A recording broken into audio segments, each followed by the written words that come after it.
What's people's impression of me? That I'm a real person, that I never apologized for growing up poor or being a redneck, which is what I am. In a sport where they want you to be this I'll try that again.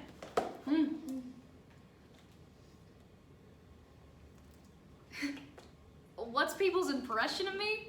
That I'm a real person, that I never apologized for growing up poor or being a redneck, which is what I am.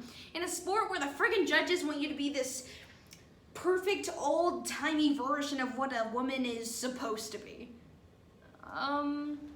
For being the first woman to land the triple axel. The media is always on the hunt for the next scandal, the next headline, and they will do anything and everything to get it, including completely disregarding the truth, and more importantly, the negative effects it can have on that celebrity. As shown with legendary ice skater Tonya Harding. The media took the story on the Nancy Kerrigan attack and twisted it into what America wanted it to be. And that led to the downward spiral of Tonya's career, and all these years later, she is still remembered for what she did.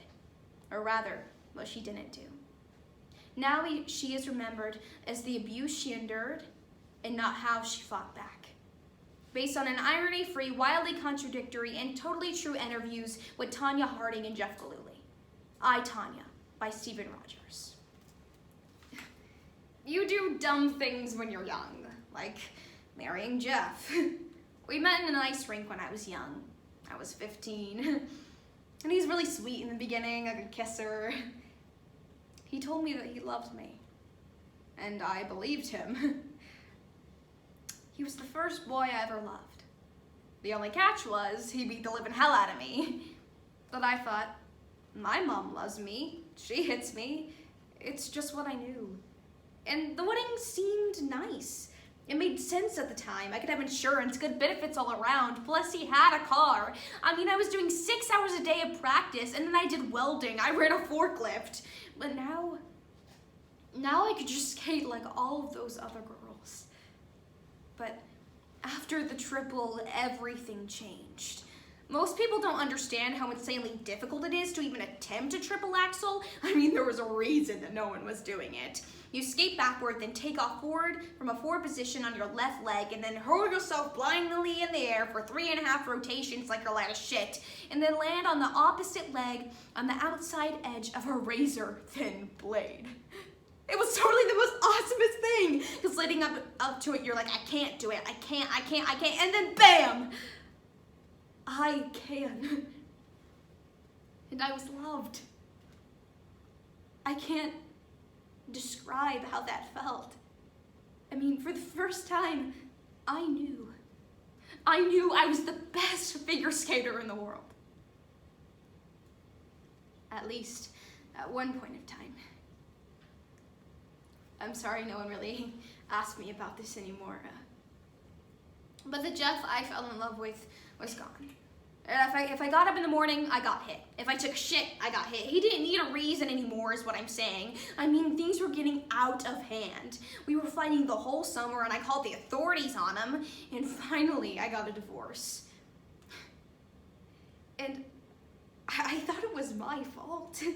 Look, Nancy gets hit one time and the whole world shits. But for me, it was an all-time occurrence.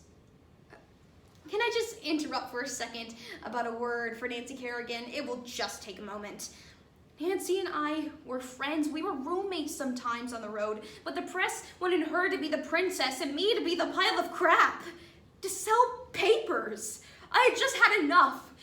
My whole life, everyone has told me that I wouldn't amount to anything. Well, maybe I would. Things are different. Everything is different now. People smile at me. I knew I was gonna do it. I would be the first and only woman to land the triple axel in the Olympics. My whole life was leading to this one moment. So I had broken off my skate 2 days before in practice. And they put it on a little off, so all my landings were off. All of them. So I came in 4th, behind Nancy. And I was really happy with that, except it wasn't fucking fair. When you get fourth in the Olympics, you don't get endorsement deals, you get the 6 a.m. shift at Spud City. So I called Jeff. I don't think I can make it to the Olympics without you. I mean, I figured it would just be 3 weeks. I mean, the second I made the team, I was gonna dump his ass, but before I could think too much on that, well, it's what you all been waiting for, folks. The fucking incident. I turned on the TV and it was everywhere. Some guy, Nancy Kerrigan, they broke her fucking knee. Here in Portland, Oregon, another day for skater Tanya Harding. The FBI continued to keep looking into the attack on skater Nancy Kerrigan. Harding's former husband said she knew about the attack on Nancy Kerrigan from the beginning. To this day, he has never admitted to me. I wouldn't even care anyways, but he's never actually admitted to me that he had done it. But in that moment, I knew. I knew he had planned it and he had done it. When the Olympic Committee threatened to take me off the team, I filed a $10 million lawsuit against them. So do you think CBS, who was showing the games, was gonna let this ginormous ratings fucker not to happen? I mean, the whole world was waiting for a showdown between me and Nancy. And I was ready to show all of you. And my lace breaks.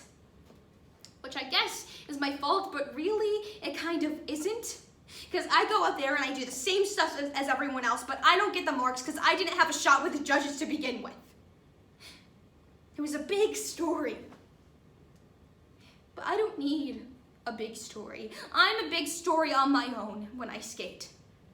Nancy went out there and gave a freaking beautiful skate, and I never said any different, and she got third. And when they put that medal around her neck, she looked like she had stepped in a pile of poo. I mean, come on, how am I the poor sport in all of this? They postponed my trial till after the Olympics. I apologize for ever knowing or being associated with Jeff, which it looks like I will never be able to do ever. I had no prior knowledge of the assault on Nancy Kerrigan. I am responsible, however, for failing to do so. And I was banned from skating for life. All I did was hindering prosecution. I'd rather go to jail. I mean, they got 18 months. I'll do that. All I know is skating. I am not this monster. I'm just trying to do the best with what I know how. I mean, it's like they're giving me a fucking life sentence. I mean, just send me to jail so I can skate. I thought being famous would be fun. I was loved for a minute, and then I was hated. Then I was the punchline. It was like being abused all over again. Only this time it was by you. All of you. You are all my abusers too. America, you know. They want someone to love, but they want someone to hate. And they want it easy. But what's easy? It's bullshit.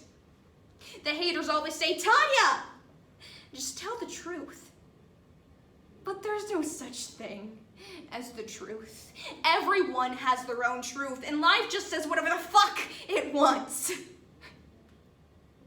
That's the story of my life. And that's the fucking truth.